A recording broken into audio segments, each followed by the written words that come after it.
Ils ont lancé à l'intérieur de ces... J'ai vu le feu sortir de là. Le feu a ronronné plus que le tonnerre. Je pensais que c'était sorti. Je fuis. Je fuyais vers ces gens-là et fuyais. Je fuyais vers eux aussi me fuyaient. J'ai vu que je suis allé très loin. Je suis allé tomber quelque part. Je pensais que j'étais brûlé et consumé. Et j'ai vu qu'ils sont venus me prendre. Ils m'ont posé une question. Toi, tu fuis le feu qui a juste ronronné. Et le jour que ce feu va s'ouvrir, sorti, je fuis.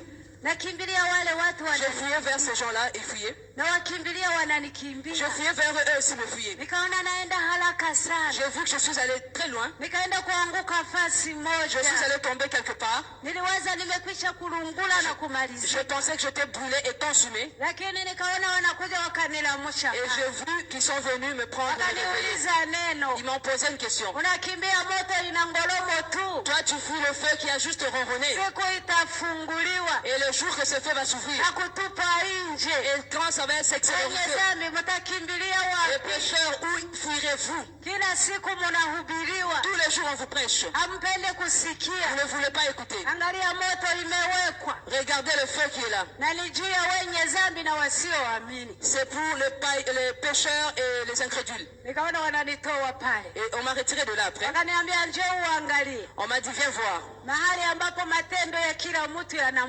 Viens voir comment est-ce que les œuvres de chacun l'attendent. Bien aimé, j'étais très étonné. Je suis arrivé quelque part. J'avais vu quelque chose comme une armoire. J'ai vu ça appuyer sur un bouton. Et cette armoire s'est ouverte. J'ai vu des papiers. Tu ne peux même pas le compter. Il y en avait beaucoup. Il m'a dit, tu as vu ces papiers? C'est là qu'il y a le dossier de tout un chacun. Que tu sois païen, que tu sois chrétien, ton dossier est là. Et là, il y a deux chemins. Le chemin pour aller dans le royaume des cieux et le chemin pour aller en enfer.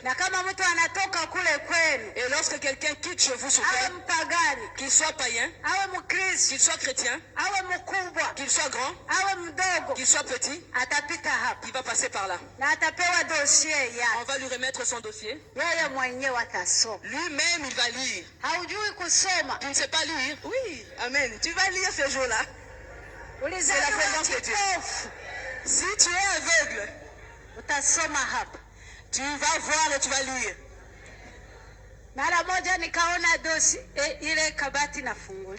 Et lorsque j'ai vu cette armoire s'ouvrir, j'ai vu mon dossier.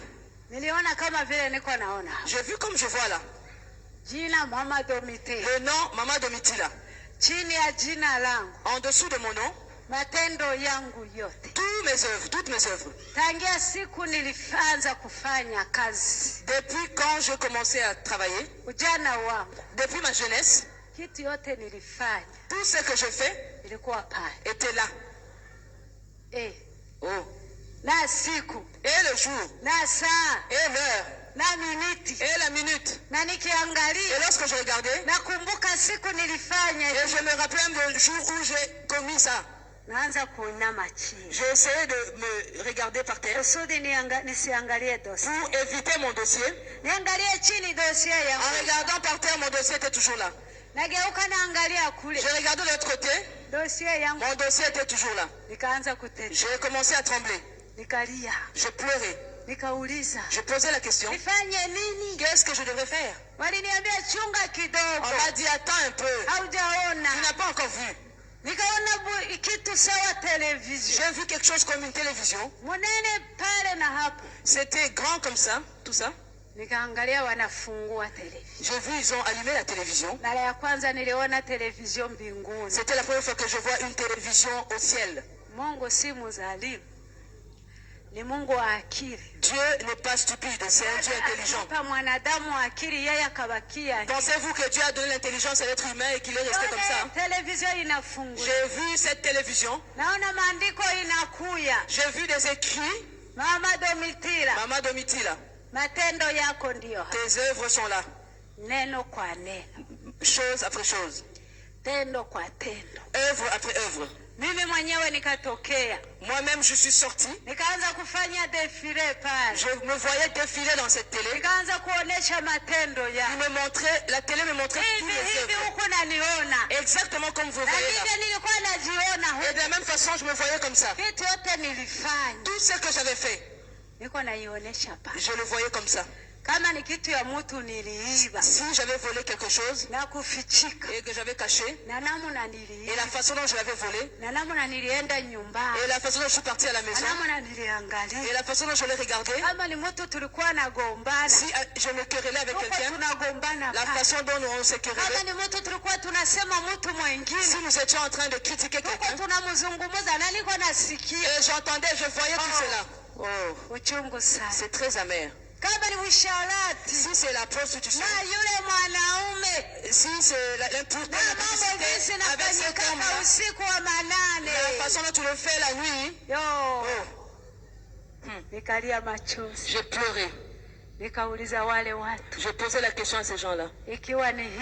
Si c'est comme ça, qu'est-ce que je devrais faire pour que mes péchés soient pardonnés? On m'a dit jusqu'à ce que tu retournes sur terre. Je leur ai dit, ramenez-moi vite pour que j'aille confesser mes péchés. Je commençais à pleurer avec beaucoup de larmes. Jusqu'à aujourd'hui, je pleure. Quand je me souviens de ces choses-là, j'ai l'impression que c'est comme devant moi. Je me mets à pleurer. Bien-aimé, si tu pouvais savoir ce qui t'attend là-bas, tu commencerais à confesser tes péchés. Tu commencerais à régler ta vie. Tu commencerais à pleurer. Tu commencerais à t'arranger avec Dieu. Parce que tu as encore le temps de confesser tes péchés. Je leur ai dit, ramenez-moi vite pour que j'aille confesser mes péchés. Ils m'ont dit, hein, tu pleures, hein? Parce que tu as vu, hein? Mais tous les jours, on ne vous prêche pas? On ne vous prêche pas? On ne vous dit pas ça? À partir d'aujourd'hui, sache les péchés. Sache les œuvres des autres personnes. Ça les attend là-bas. Ça les attend. Les péchés, les œuvres les attendent. C'est une joie si tu sais que tes péchés sont pardonnés. C'est amer si tes péchés t'attendent encore là-bas. J'ai vu m'en retirer de là. Ils sont partis me montrer des enfants. Les enfants qui étaient dans la joie. Ces enfants chantaient et acclamaient. Au milieu d'eux, il y avait d'autres qui avaient les poings serrés. J'ai posé la question. Certains enfants chantent en acclamant. D'autres chantent mais en serrant le poing. Pourquoi?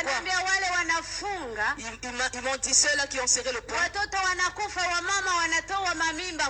Ce sont les enfants qui sont décédés parce que leur mère ont avorté. C'est ta mère.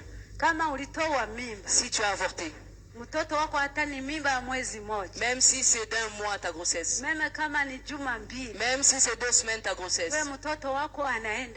ton enfant est au ciel. Mais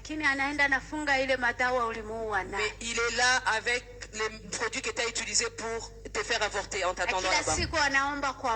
Tous les jours, cet enfant prie Dieu.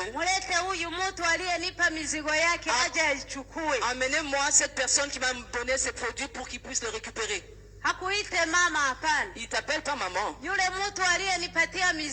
Cette personne-là qui m'a donné son fardeau, qui vient le chercher pour que moi je chante et acclame comme les autres. Maman, toi qui avorte tous les jours. Toi qui dis que tu ne veux pas accoucher, tu ne veux pas avoir d'enfant. Tu es devenue canadienne. Tu veux faire comme les gens d'ici. Sache que tous les jours tu tues. Tu es comme une sorcière. Tu chantes les sorcières, toi tu es sorcière. Un jour tu vas pleurer. Je posais la question. Si quelqu'un qui a fait ça sans connaître le Seigneur, lorsqu'il confesse ses péchés, est-ce que cet enfant va continuer à l'attendre? Ils m'ont dit non. Lorsque tu confesses et que tu abandonnes, Dieu pardonne et oublie. Et cet enfant est libéré. Acclamez pour le Seigneur. À partir d'aujourd'hui, laisse ces affaires-là.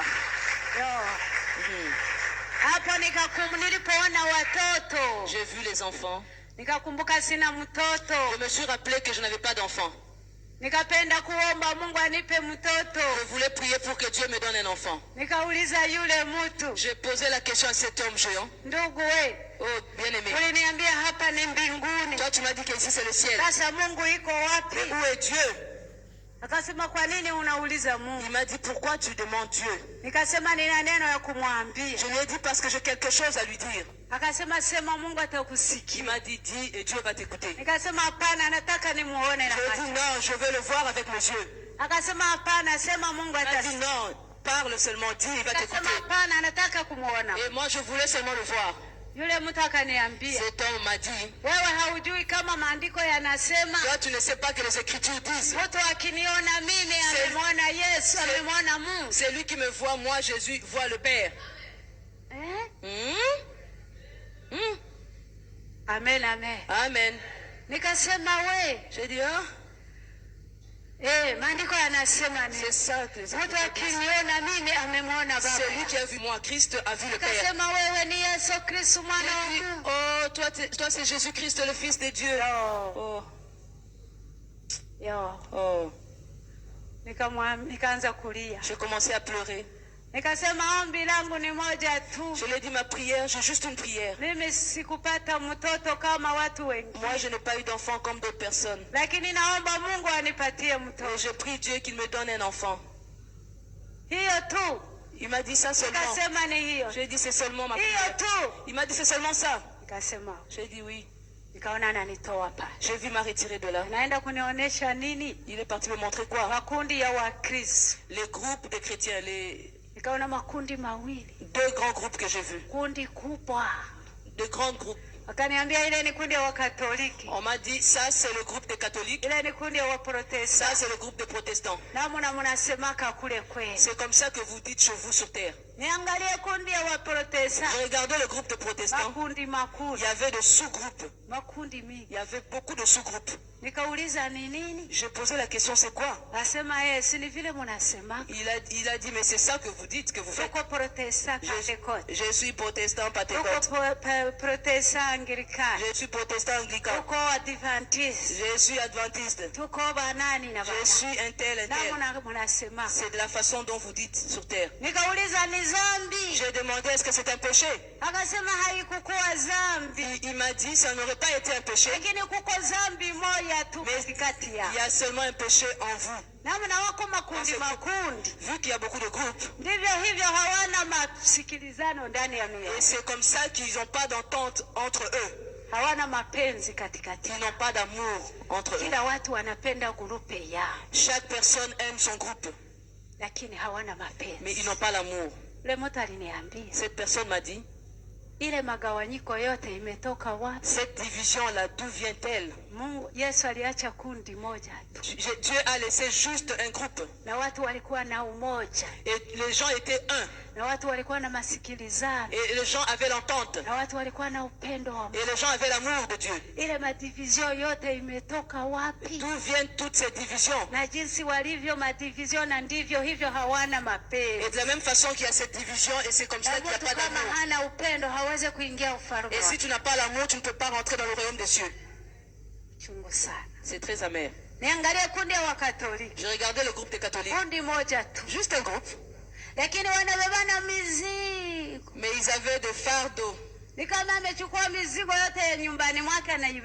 C'est comme s'ils avaient transporté tout ce qu'ils avaient dans leur maison, ils ont mis sur leur tête. Je leur ai posé la question, c'est quoi ça?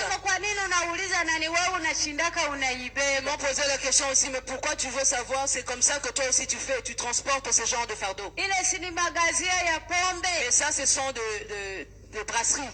Mais ça, ce sont des fardeaux de cigarettes. Et je voyais des gens allongés comme des cadavres. Il m'a dit, mais ces gens-là, ce sont des ivrognes. Je lui ai posé la question, l'ivrognerie aussi, c'est un péché. Il m'a dit, toi tu ne sais pas que c'est un péché. J'ai dit, dans mon église, d'abord on ne prêche pas ça. Il m'a dit ceci. De la même façon que le voleur n'ira pas au ciel, le meurtrier n'ira pas au ciel, de la même façon l'ivrogne n'ira pas au ciel.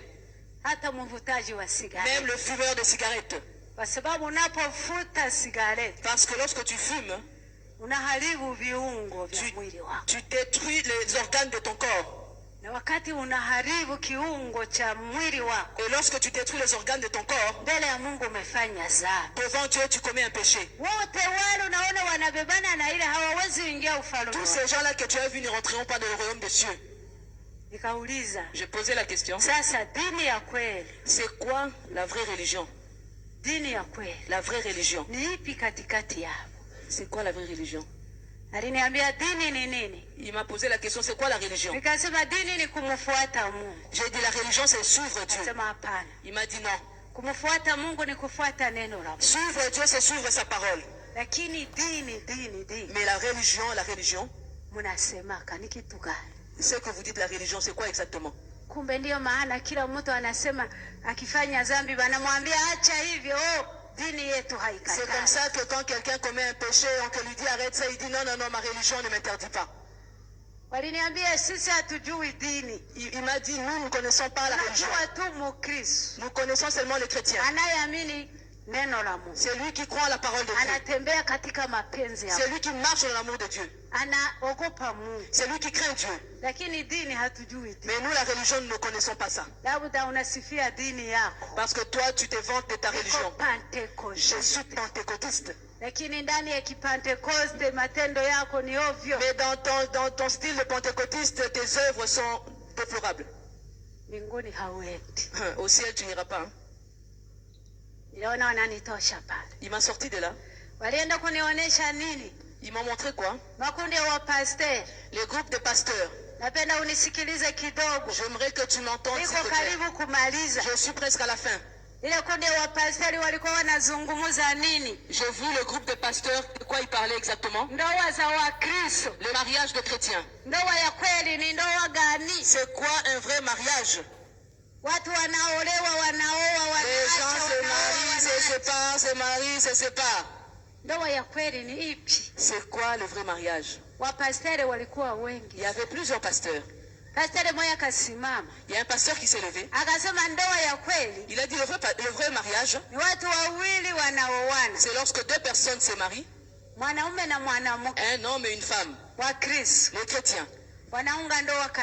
Ils célèbrent le mariage à l'église. Ces gens-là ne peuvent pas se séparer jusqu'à la mort. Oh, les pasteurs qui étaient là ont acclamé. Un autre pasteur a posé la question. Si quelqu'un épouse une femme, il n'a pas célébré le mariage à l'église, mais c'était un chrétien et la femme était chrétienne. Mais malheureusement, ils n'ont pas célébré le mariage à l'église. S'ils se séparent, est-ce que c'est un péché ou pas? Wapasteri wengine wakasema si dhambi. Certains pasteurs ont dit ce n'est pas un péché. Kwa sababu hawakuunga ndoa kanisani. Parce qu'ils n'ont pas célébré le mariage à l'église. Wapasteri wakapiga mikono. Certains pasteurs ont acclamé.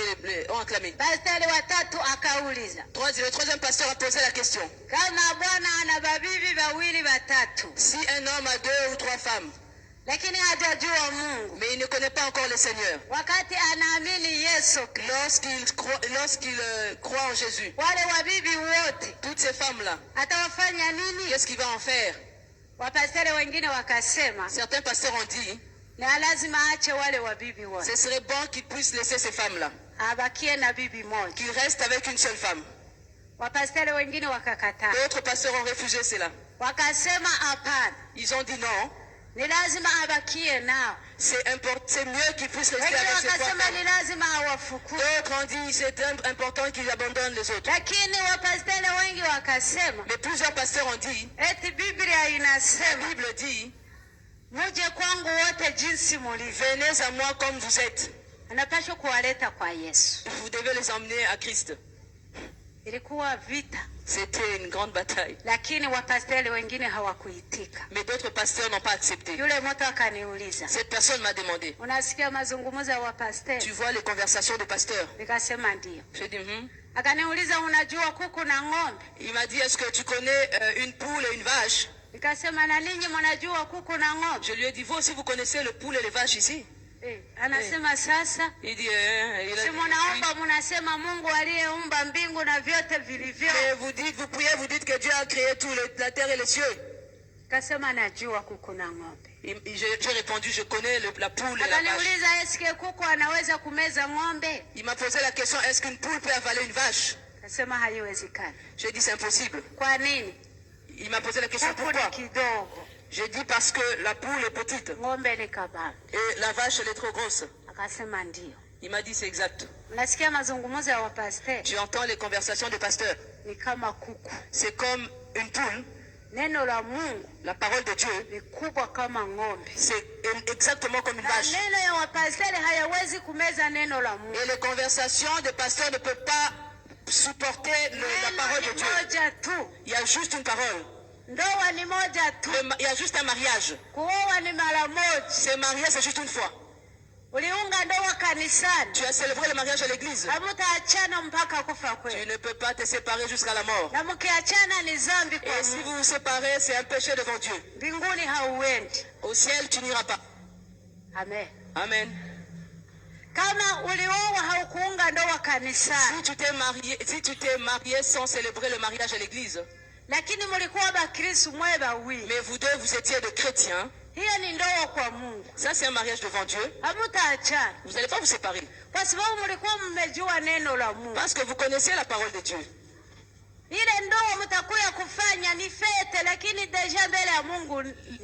Ce mariage que vous allez venir faire, c'est une fête, mais devant Dieu, c'est un mariage. C'est une union. Amen. Amen. Si tu as 2 ou 3 femmes. Lorsque tu crois, toutes ces femmes-là ne sont pas les tiennes. Ta femme, c'est juste une. Celle-là que tu as épousée la première fois. Même si c'est une vieille, c'est elle. Papa, vous changez les femmes comme vous changez vos chemises. Ne jouez pas avec Dieu. Aujourd'hui tu te maries, demain tu te sépares. Le lendemain tu te remaries et ensuite tu te sépares. Et le Canada on nous parle de divorce. Comme parce que Moïse leur a donné la permission. Et il a écrit la parole et puis. Mais Jésus-Christ a dit comme Moïse avait dit. Il a dit à cause de votre cœur. Et moi je dis. C'est lui qui va laisser sa femme et épouse une autre femme. Il commet l'adultère. Et c'est lui qui va épouser la femme délaissée. La même chose aussi, c'est un adultère. Maman, Vous qui vous mariez, vous êtes marié avec le mari d'autrui. Il a laissé sa femme et ses enfants.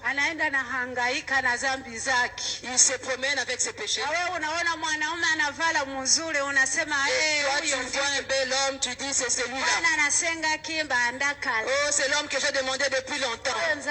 C'est Dieu qui m'a donné. C'est le mari d'autrui. Ce n'est pas le tien. Laisse-le. Va chercher le tien. Amen. Que Dieu vous bénisse. Écoutez la parole de Dieu. On m'a sorti de là. Pour finir, parce que je vais arrêter. On m'a montré ici sur terre. J'ai vu les ténèbres, l'obscurité comme la nuit. Dans cette ténèbre, j'ai vu des choses qui se promenaient comme des cochons. Des cochons qui mangeaient la saleté. Ça se promenait dans la boue. Ce qui montait au-dessus d'autres cochons. Ils se battaient. Ils m'ont posé la question, c'est quoi? J'ai dit, ce sont des cochons. Il m'a dit, ça, ce ne sont pas des cochons. Ça, ce sont les gens que tu as laissés sur terre. Regarde comment est-ce qu'on vous voit. Et ceux-là ne sont pas des chrétiens. Ce sont les pécheurs et les païens. Un pécheur, que tu sois beau, que tu manges bien, que tu t'habilles bien, et tu te peignes correctement, que tu t'habilles bien, et tu aies des bijoux commençant du cou jusqu'à la tête. Aujourd'hui, on met tous les piercings partout. Partout. On cherche la beauté. Ça, ce n'est pas encore un péché. Regarde la beauté intérieure. On m'a dit, regarde le pécheur. Pécheur, peu importe ce que tu fais. Si tu n'abandonnes pas tes péchés, Dieu te voit comme un cochon qui mange la saleté. Un pécheur n'a pas de l'estime devant Dieu. Ton nom n'est pas au ciel. Dieu te voit comme ça sale. J'ai beaucoup pleuré avec mes larmes. Il m'a dit, regarde. J'ai vu quelque chose comme étant la peau, comme la peau d'une vache qui pourrissait. Il m'a posé la question, c'est quoi? J'ai dit, c'est la peau d'une vache qu'on a jetée là. Il m'a dit, non, ce n'est pas la peau d'une vache. Regarde, c'est ton corps. Regarde. C'est très amer. Regarde-toi. Lorsque tu t'habilles bien, tu te peignes bien, tu dandines. Regarde la façon dont tu as longé. À partir d'aujourd'hui, sache que ton corps c'est la poussière et tu vas retourner à la poussière. C'est la poussière, ça va retourner à la poussière. Au lieu de réjouir ton corps, réjouis ton cœur. Parce que le corps va mourir. Le cœur va retourner au ciel. J'ai vu quelque chose d'autre. J'ai vu des petites lumières. Si tu viens d'Afrique, il y a des lampes de pétrole. Nous on appelle ça comme colema. Hein? Koloboy, c'est koloboy. Ce sont des petites lampes. Mais ça éblouit dans la noirceur.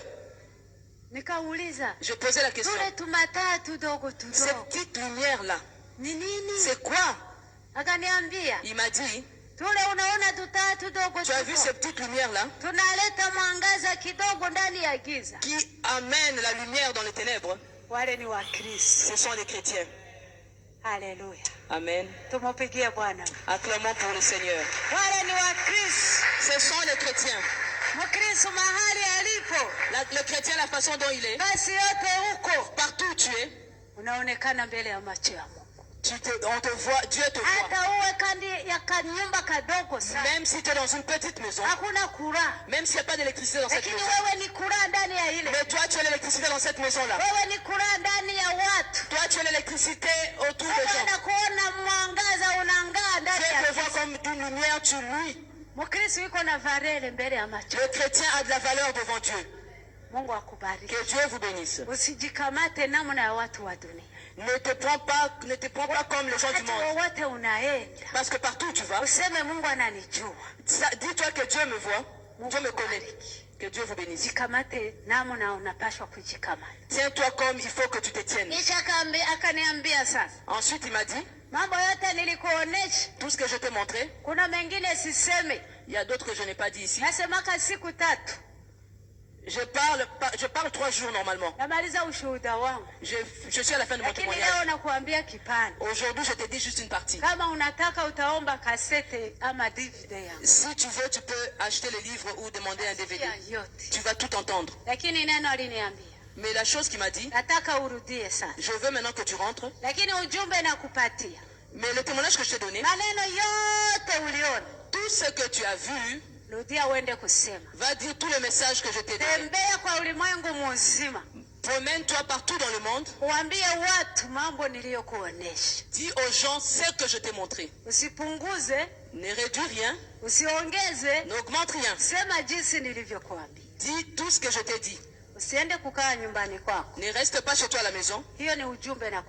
Ça c'est le message que je t'ai donné. Deuxième chose, va dire aux gens, lorsque tu pries Dieu, ne prie pas au nom d'une autre personne. Même si c'est un saint. Même si c'est Marie, la mère de Jésus. Peu importe qui. Ne prie pas au nom d'une autre personne. Et t'agenouilles pas devant une statue. Amen. Amen. Va dire ça aux gens. Et lorsque quelqu'un va prier, prie Dieu. Prie Dieu au nom de Jésus-Christ. Dieu le Père au nom de Jésus-Christ, dans le Seigneur Jésus. Et prie maintenant après comme tu veux. Va dire aux gens la troisième chose. Si Jésus est là, tout est là. Lorsque Christ n'est pas là, tout est zéro. Va leur dire.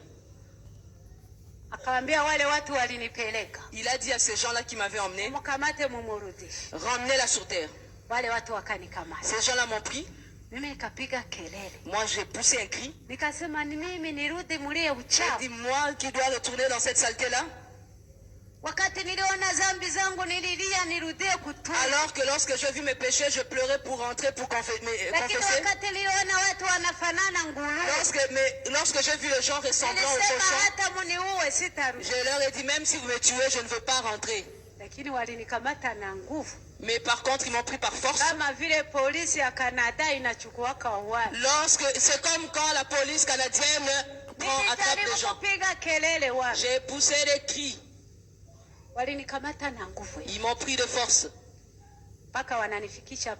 Jusqu'à ce qu'ils m'ont ramené là.